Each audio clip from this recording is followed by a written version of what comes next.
أعوذ بالله من الشيطان الرجيم بسم الله الرحمن الرحيم إن الحمد لله أشهد أن لا إله إلا الله وأشهد أن محمدا عبده ورسوله اللهم صل على سيدنا محمد وعلى آله ومن تبعه بإحسان إلى يوم الدين أما بعد.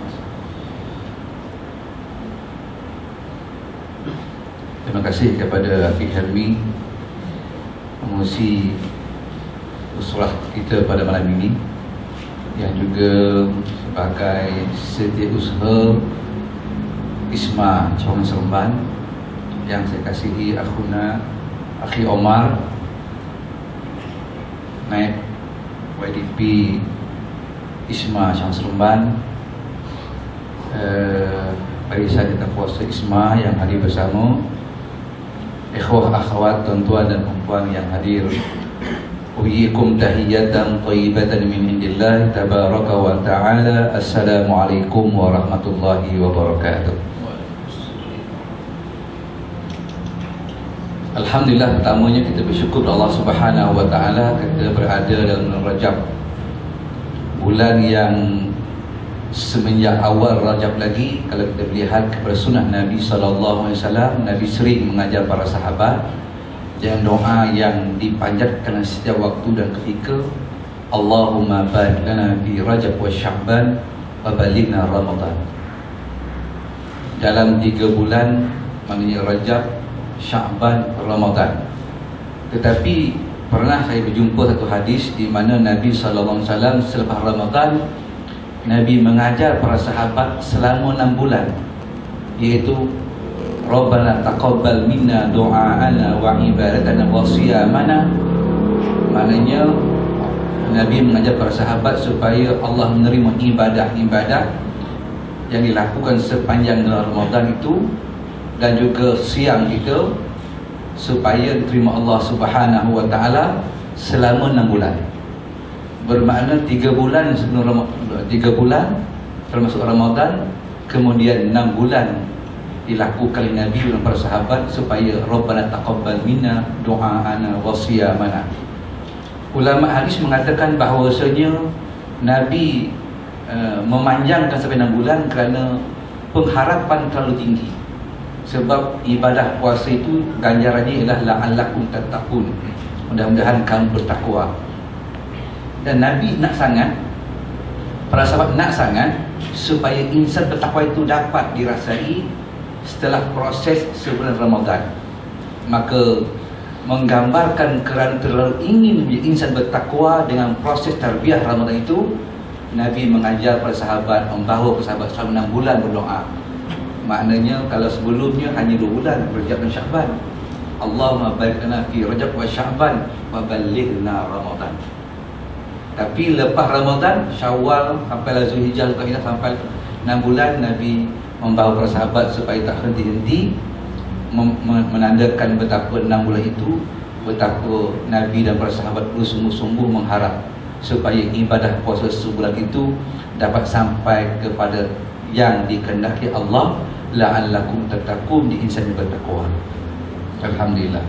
Dan malam ini saya cuba membawa satu lagi rojokan yang mungkin saya membawa kepada firman Allah Subhanahu wa ta'ala dalam kita cuba melihat peristiwa Isra dan Mi'raj yang dirakam Allah Subhanahu wa ta'ala dalam surah Al-Isra itu sendiri, juzuk yang ke-15.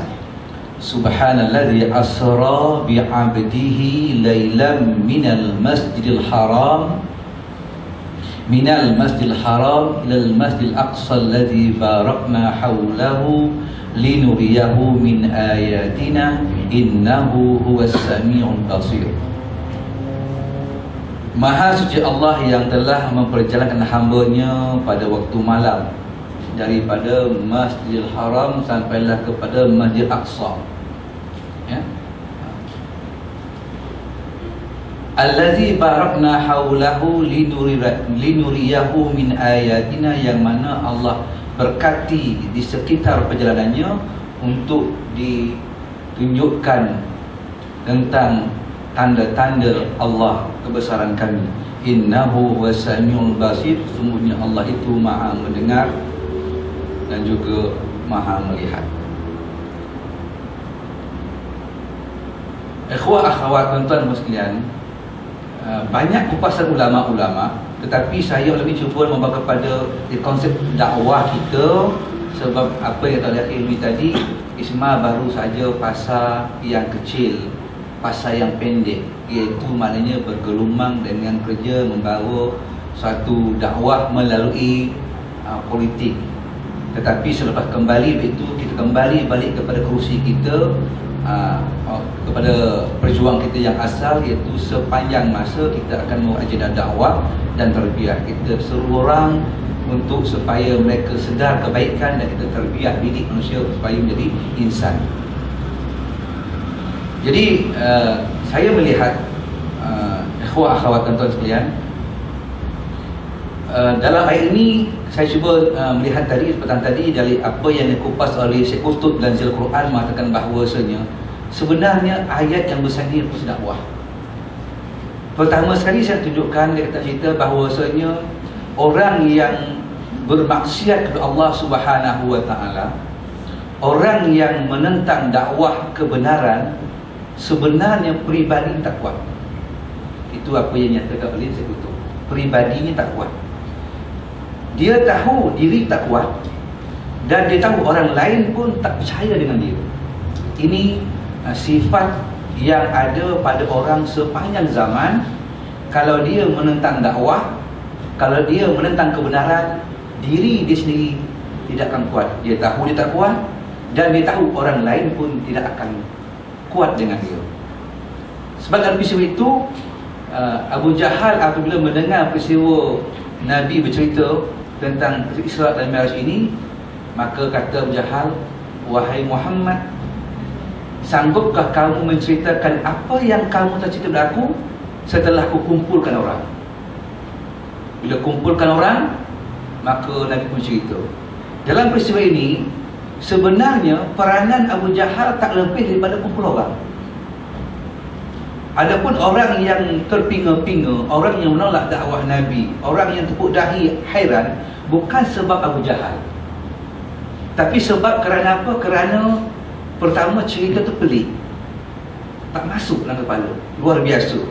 Macam mana mungkin dia kata pergi begitu jauh sampai ke langit utara, tapi balik dia kata tak masuk. Jadi maknanya mereka menolak sebab tak masuk, bukan sebab kekuatan pribadi Abu Jahal. Abu Jahal tak lebih sekali kumpul orang saja. Itulah kekuatan yang dia ada, terlalu lemah. Kemudian Syekh Qutb mengatakan yang kedua ialah kerana memang di antara mereka yang datang itu memang tak terima Nabi, tak terima dakwah Nabi. Jadi apa pun cerita, jangan cerita tentang Isra Mi'raj, cerita yang Quran yang dibaca pun mereka tolak, yang benar, yang boleh terima akal pun mereka tolak. Lebih lagi lah yang ini, bermakna mereka menolak cerita Nabi kerana apa? Kerana mereka memang sedia ada mereka menolak Nabi, dakwah Nabi.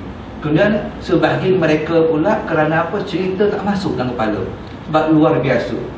Bukan sebab kehebatan Abu Jahal. Abu Jahal tetap dia seorang yang dia tahu dia tak ke mana, dia hanya lemah, dan dia tahu orang lain tak akan bergantung pada dia dalam bab mempercayai cerita ini. Itu yang pertama. Sebab itu akhirnya apa tindakan Abu Jahal? Dia pergi mencari siapakah orang yang boleh ditupangkan, siapakah orang yang boleh disandarkan, supaya maknanya orang akan menolak dakwah Nabi sebab percaya dengan dia, dengan peribadi dia. Cari, nampaklah seorang yang bernama Abu Bakar Siddiq. Abu Bakar Siddiq ini bila terlihat, mengapa mereka mencari Abu Bakar Siddiq? Ramai lagi para sahabat yang lain, atau ramai lagi pemimpin-pemimpin yang lain. Tetapi mengapa mereka cari Abu Bakar Siddiq? Sebab peribadi yang bersama dakwah, peribadi yang bergelumang dengan dakwah, peribadi yang hidup dan dakwah adalah peribadi yang bertentangan dengan peribadi Abu Jahal tadi. Peribadinya hebat, orang pandang dia hebat, orang letakkan dia ranking yang tertinggi, orang pandang dia tinggi, makam dia tinggi. Itu dia cerita. Ada dua peribadi itu. Peribadi Abu Jahal tak lebih daripada sekadar kumpulkan orang. Tapi peribadi Abu Jahal tadi, dia perlu dibantu oleh satu peribadi lagi, dinamakan peribadi Sayyidina Abu Bakar As-Siddiq. Dan peribadi ini berbeza dengan peribadi Abu Jahal tadi.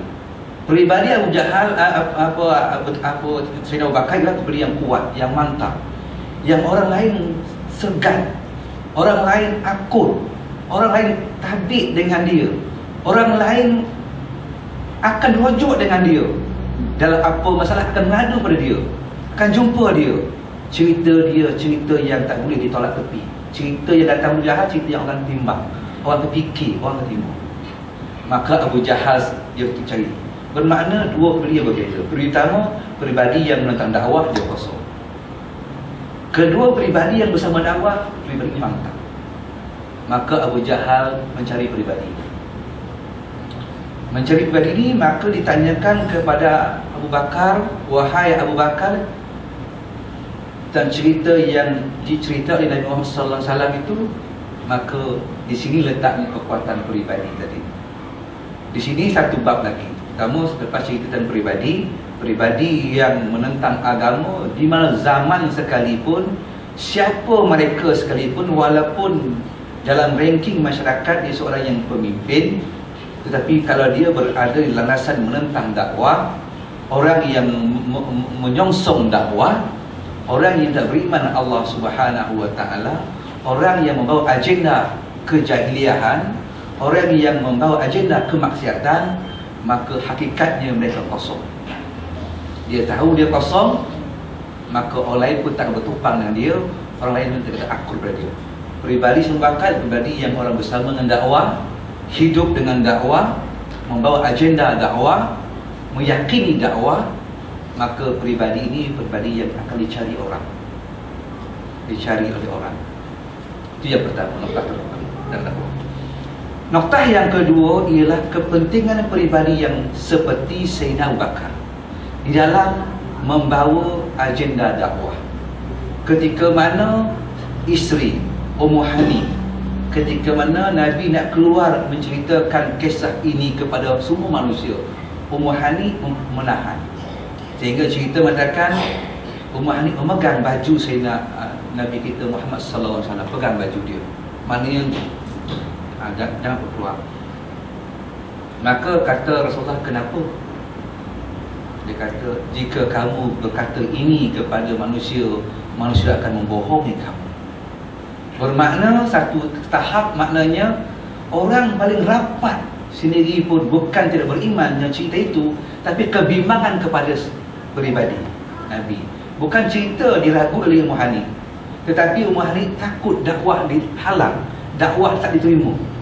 Sebab suasana yang mana bi'ahnya, keadaannya, zamannya, waktunya, zaman yang menolak dakwah cukup besar. Tsunami tolak dakwah. Tiba-tiba nak cerita benda yang luar biasa. Maka itu kebimbangan Ummu Hani, isteri Nabi SAW, bukan kebimbangan tak percaya cerita, kebimbangan orang tolak.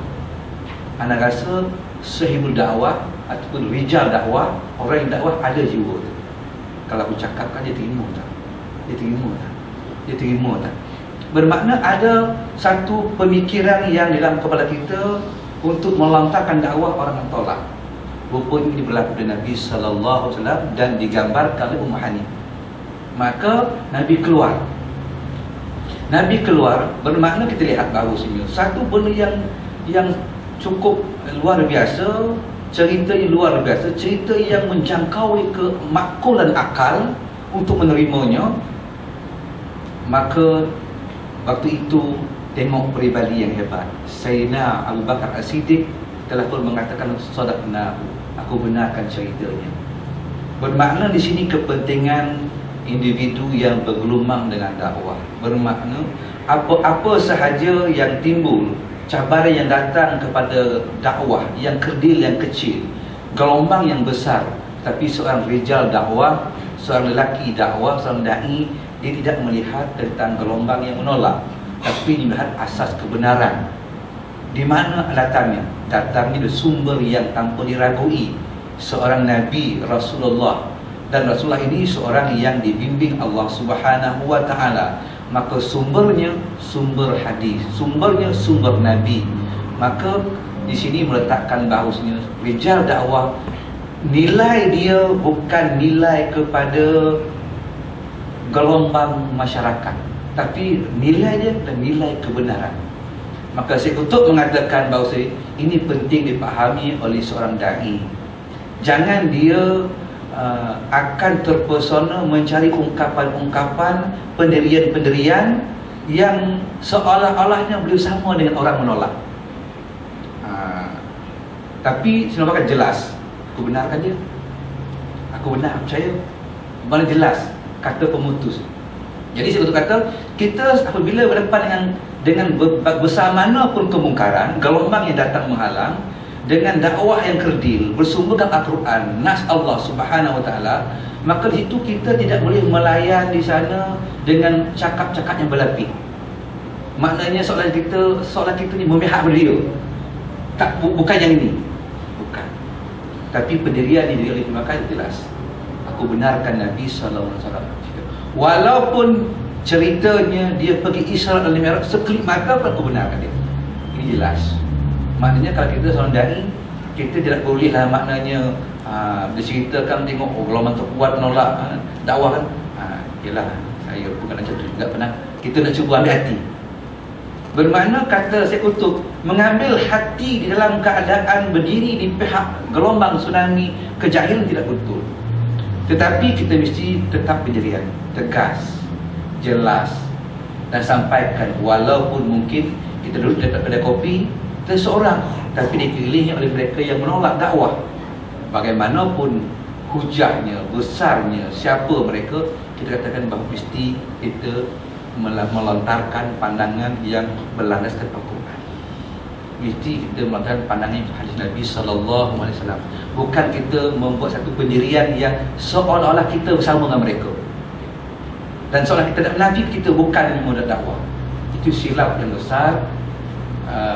Pandang Syekh Qutb, ada rijal dakwah begitu pendirian dia, seperti Sayyidina Abu Bakar As-Siddiq. Ikhwah akhwat dan sekalian.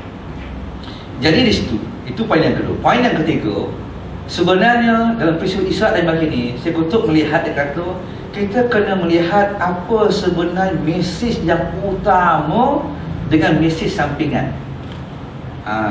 Subhanallazi asra bi 'abdihi lailan minal masjidil haram ilal masjidil aqsa allazi barakna haulahu linuriyahu min ayatina innahu wasami'un basir. Apa mesej yang sebenar? Di sinilah dia kata kadang-kadang sahibul dakwah kadang-kadang dia masih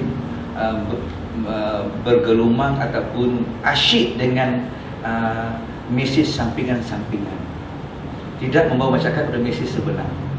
Syekh Qutb kata ini mesej iaitu tentang makam ubudiyah dengan makam uluhiyah.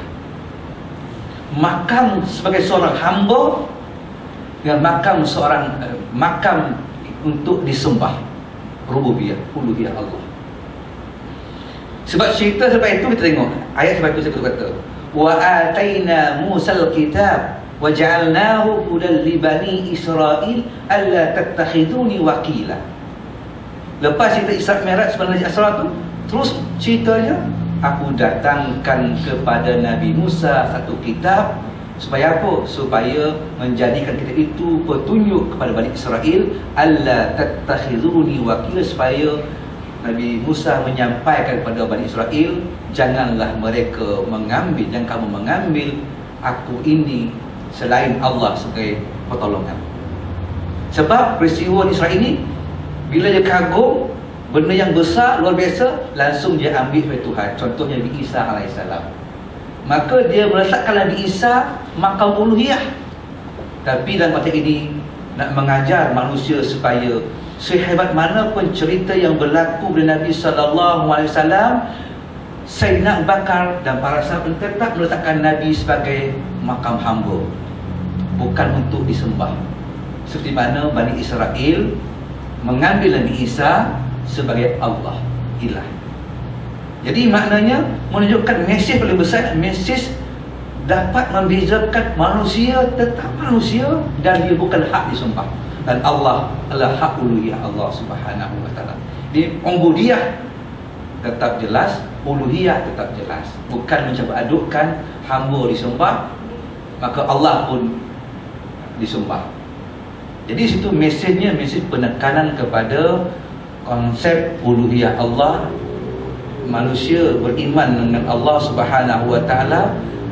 Apabila dengar cerita Nabi yang hebat itu, para sahabat tetap berada di makam menetapkan Nabi itu hamba, iaitu subhanallah aswabi abdihi, dan Allah tetap dibersihkan, disucikan, ditakdiskan dengan sifat uluhiyah Allah Subhanahu wa taala. Tidak mengangkat Nabi sebagai ilah lagi, macam Nabi Musa dilakukan di Bani Israel. Jadi kemudian dalam konteks itu, itulah dakwah. Dakwah kita dakwah untuk mengajak manusia dia sedar selama-lamanya dia manusia, dan kita akan membawa manusia ini kepada mengabdikan Allah Subhanahu wa taala.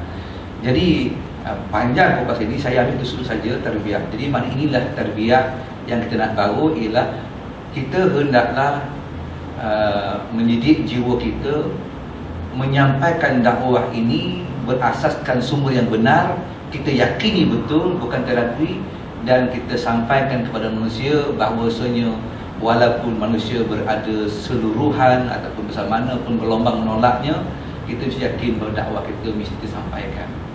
Dan alhamdulillah anda nampak ya, kita berada di landasan yang benar. Kadang-kala walaupun kita membawa mesej risalah kita bagi pada masyarakat, tapi sebenarnya kita yakin sebenarnya apa yang kita bawa itu adalah satu dakwah yang benar. Kita dididik, diterbiah, diasuh supaya kita berada jelas apa itu Islam, apa itu dakwah, apa itu jahiliah. Dan kita kena merasakan bahawa orang yang bersama dakwah itu sebenarnya dia hebat, dia kuat, sehingga kan maknanya orang yang seperti Abu Jahal itu pun akan mencari untuk menyokong tentang mesej kejahiliahan dia, maksiat dia. Abu Jahal tak mampu nak menunjukkan kekuatan dia di depan masyarakat supaya orang menolak Nabi Muhammad. Orang menolak Nabi Muhammad waktu itu bukan sebab Abu Jahal, bukan sebab peribadinya. Abu Jahal adalah peribadi yang kosong dan kelompong. Sebab apa? Ini dah dikatakan itu sifat nilai peribadi orang yang menolak dakwah. Jadi ikhwah akhwat sekalian, kita nak berada di mana? Kita nak berada orang seperti kosong Abu Jahal tadi, yang mana orang takkan rojok kita, orang takkan cari kita, orang takkan bertumpang kita, orang takkan ada masa jumpa kita, orang pandang kita hanya di lukut tepi lantai. Atau kita nak menjadi seorang yang orang pandang kita akan cari kita, orang minta nasihat kita, orang minta idea kita, orang akan letak di hadapan mereka, orang akan pandang kita hebat. Maka seperti pribadi Sayyidina Abu Bakar, maka dakwah begitu sifat dia.